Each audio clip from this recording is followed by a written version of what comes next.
So, method for designing a handle here. You just put your knife blade onto a piece of paper, trace the outside of it,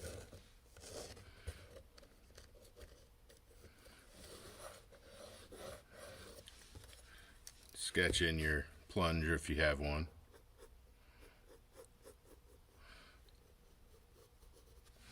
Alright, so now I have this. I can start to figure out my handle ratio and shape. I do a lot of stuff with templates, but usually when I'm doing the initial design, I'll just sketch.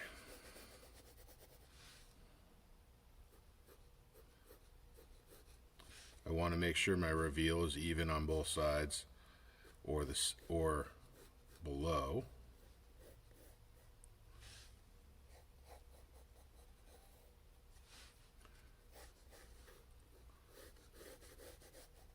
Like that. Now if I'm going to do a lugged guard,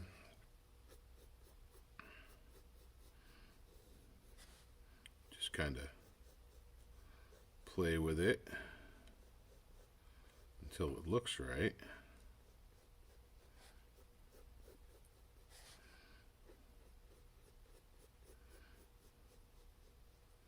I like having them slightly off size because I like having the distance of reveal be the same from here to here as here to here. So this becomes irrelevant, and that looks more proportional to me than if these are actually the same size. You can do the same with stacked guards. You know, you can make this stacked instead, like that, however you want to do it. And then you figure out where your location for your pinhole is going to be. So I'm going to be, and you can use measurement devices for this if you like to.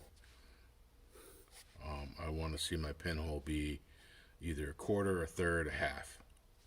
That's generally how I figure it out. Roughly halfway between. I just guessed that, but I'll probably pretty close. Where's my? So that is not the one with markings on it. That's the one with markings on it. So I'm at 5 inches exactly. So 2.5 would be right there. Pretty close. The other advantage of this is that I can see if I need to change my tang shape, and I can work on each of these parts individually. So I can make my guard fit it up, and then be able to take it back on and off, and I can come back and do the tang as well, do the handle off of the knife. That's a big thing for me. I don't like working on stuff assembled. It drives me crazy. I like to be able to take it back apart, work on something, take it back apart. This knife here,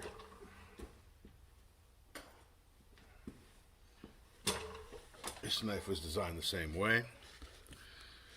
And you can see this isn't assembled. I can just take that apart and keep working on it. These pins, you know, reference pins are a good skill to learn as well, but even if you don't have,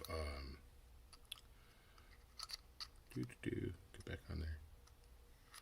If you don't have a very complex setup, reference pins aren't necessary. So if you're just having one piece, you don't need reference pins. You know, you just want to make sure your handle fit is such that there's not any play when it's in position. That's it. Repeatable fits are how you can make a handle off the knife. So, designing a knife on paper. This is a blade. I've already got a handle done of this. I couldn't find the original drawing, but I want to recreate the original drawing. I generally do this. I make a design based on the blade, and I'll have an idea for the blade ahead of time, and then I'll design around the knife. That way my proportions are exact to what I actually end up with, not just the possibilities. If I'm trying to make a specific design, then I can obviously do this differently. But for this case, I don't really need the whole knife blade. if I did, I could do this on a diagonal. I think I'll fit the whole handle that way. Or I could also just get a bigger piece of paper, but it doesn't really matter.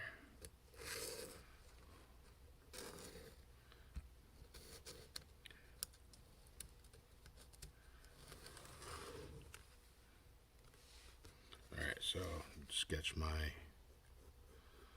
plunge in. Sketch in the swage.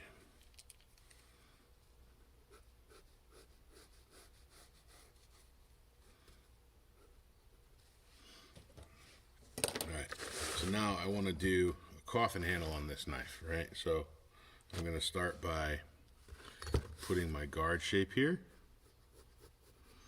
And eventually I think I want to make this an S guard. Probably about there. Looks good to me.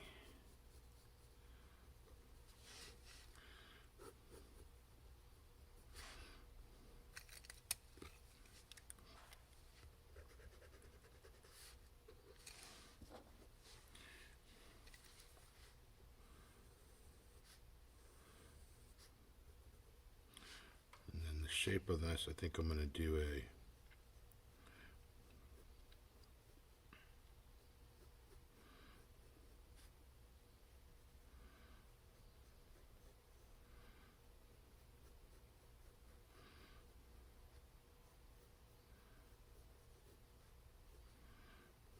something like that. And through the magic television, bam, like that. And how I get this symmetrical is I use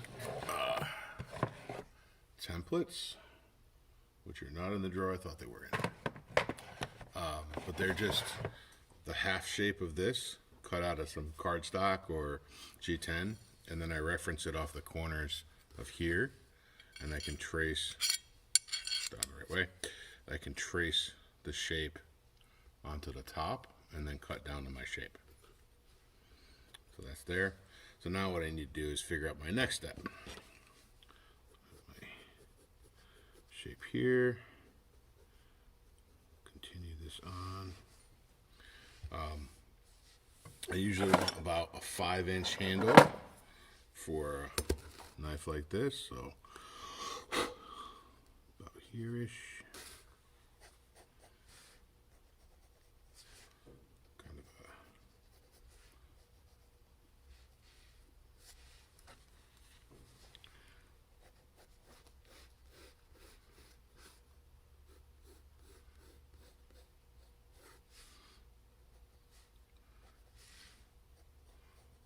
something like that.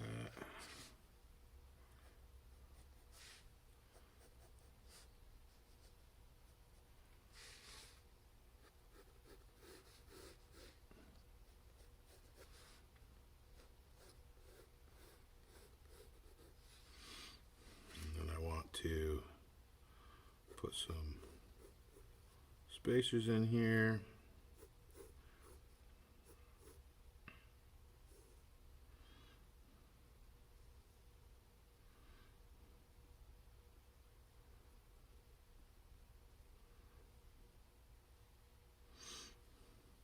I think I made one too many spacers there. That's too much.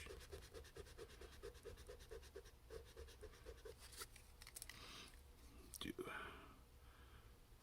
square,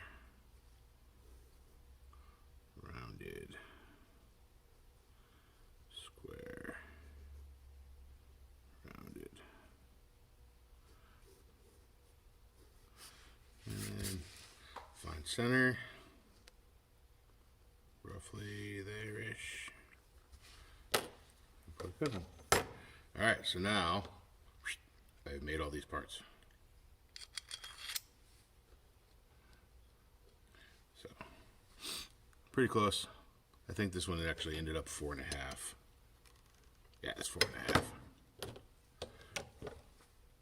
So we'll take a 1/2 inch inch off of that and adjust the design. But I mean, proportionally, I think actually 4.5 does look nicer, which is what I think I decided on the original too.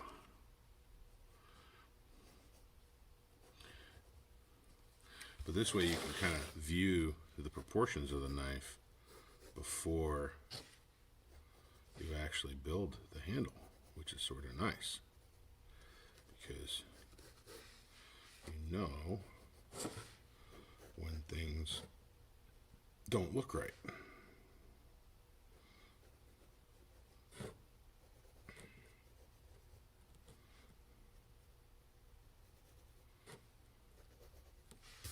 Something like that.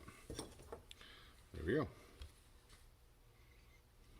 Now I can work on all these parts separately. I know where everything is. I know I have a baseline. I know where my pinhole is going to be. So when this is still in block form, I can trace this onto the here, drill my hole, know wherever my locations are going to be ahead of time. That way, I have a much easier time building the knife as components rather than having to put everything together, have it in this final profile and shape, figure out where everything needs to go, and then hope it doesn't change. Hope that helps, guys.